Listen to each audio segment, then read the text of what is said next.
સુરત શહેરમાં ફરી નીકળ્યા કેમિકલવાળા પાણી. ઉધના મેઇન રોડ પર રાતા સમુદ્ર જેવો ઘાટ સર્જાયો છે. રસ્તા પર વરસાદી પાણીમાં કેમિકલવાળું પાણી આવ્યું છે.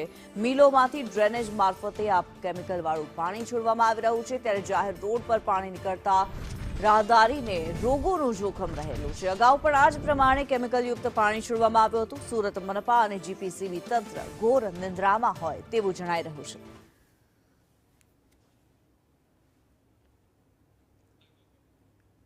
સુરતના રસ્તાઓ પર કેમિકલવાળા પાણી ફરી વળ્યા છે. લાલ રંગનું પાણી રસ્તાઓ પર ફરી વળ્યું છે. સુરત શહેરમાં ફરી એકવાર જે કેમિકલવાળા પાણી ફરી વળેલા જોવા મળી રહ્યા છે. કેમિકલ છોડવામાં આવી રહ્યું છે, ત્યારે સુરત શહેરના રસ્તાઓ પર કેમિકલવાળા પાણી જોવા મળી રહ્યા છે. ઉધના મેઇન રોડના આ દ્રશ્યો છે કે જ્યાં રાતા સમુદ્ર જેવો માહોલ જાણે સર્જાયો હોય તેવા દ્રશ્યો સામે આવી રહ્યા છે. આ દ્રશ્યોમાં દેખાઈ રહ્યું છે લાલ રંગનું પાણી રસ્તાઓ પર ફરી વળ્યું છે. સુરત શહેરમાં રસ્તાઓ પર ઉધના મેઇન રોડ પર કેમિકલવાળું પાણી જોવા મળી રહ્યું છે. કેમિકલવાળા પાણીના કારણે થઈને રાહદારીઓમાં રોગ થવાનું પણ જોખમ રહેતું હોય છે.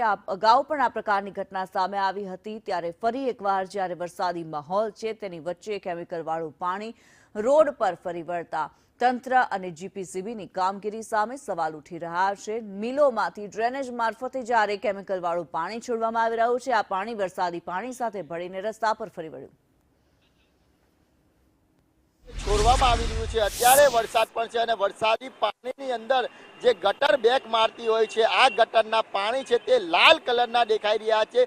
સ્પષ્ટપણે જોઈ શકાય છે કે ગટરની અંદરથી કેટલું પાણી છે તે કેમિકલ વાળું નીકળી રહ્યું છે અને આ જ પાણીના કારણે લોકોને રોગોની ભીતિ પણ સેવાઈ રહી છે, કારણ કે સતત કેમિકલ વાળું પાણી છે તે છોડાઈ રહ્યું છે. દુર્ગંધ પાણી આ છોડવામાં આવી રહ્યું છે. અનેકવાર સ્થાનિક ધારાસભ્ય એ રજૂઆત કરી હતી જીપીસીબીમાં અને કલેક્ટરમાં અને મહાનગરપાલિકાને, પરંતુ આવા કેમિકલ માફિયાઓ છે તે સુધરવાનું નામ નથી લઈ રહ્યા અને સુરત શહેરને જે કહેવાય કે બદ સુરત કરવા માટે કોઈ પણ જે કસર છે તે બાકી નથી રાખી રહ્યા. જોઈ શકાય છે કે અત્યારે કેટલા પ્રમાણમાં આ કેમિકલ વાળું પાણી છે તે છોડવામાં આવી રહ્યું છે, જેના કારણે લોકો છે તે બચીને જઈ રહ્યા છે, કારણ કે પાણી ગરમ પણ દેખાઈ રહ્યું છે. સાથે જ આ કેમિકલ વાળું પાણી હોવાથી લોકોને ચામડીના રોગો અને કહેવાય કે અન્ય રોગો થવાની જે ભીતિ છે તે પણ સેવાઈ રહી છે.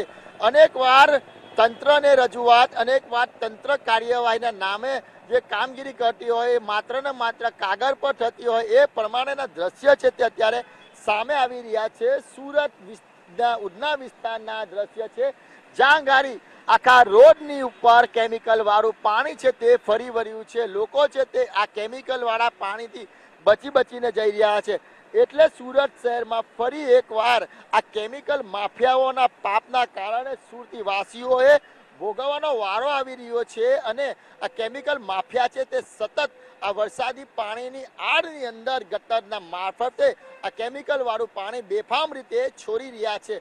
હવે જોવું રહ્યું કે જીપીસીબી અને મહાનગરપાલિકા તંત્ર કઈ રીતના આ કેમિકલ માફિયાઓ પર પગલાં ભરે છે.